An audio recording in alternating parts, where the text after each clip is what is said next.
Welcome to our channel. আজকের গল্প ছোট তারার উপহার। আকাশের উঁচুতে লুমা নামের একটি ছোট্ট তারা মিটিমিটি জ্বলছিল। অন্য তারাদের মতো উজ্জ্বল না হওয়ায় লুমার আলো ছিল ক্ষীণ। এতে লুমা নিজেকে তুচ্ছ মনে করত। বড় তারারা প্রায়ই তাকে নিয়ে মজা করত, বলতো, তোমার এত ছোট আলো দিয়ে কি হবে? এক রাতে চাঁদ লুমার দুঃখ লক্ষ্য করল।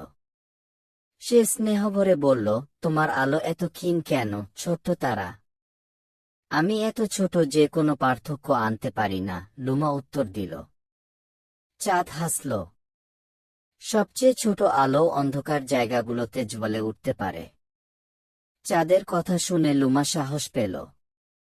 সে ভাবল নিজেকে প্রমাণ করার একটা উপায় খুঁজে বের করবে।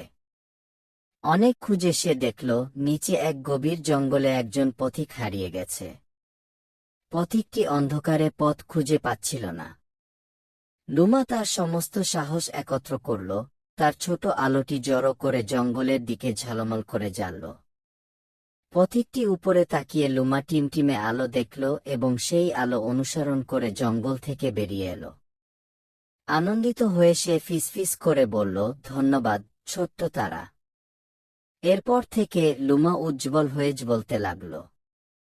সে আর কখনো নিজেকে তুচ্ছ ভাবেনি। গল্পের নৈতিক শিক্ষা: সবচেয়ে ছোট কাজও বড় পরিবর্তন আনতে পারে। নিজের সাহায্যের ক্ষমতাকে কখনো তুচ্ছ ভেবো না।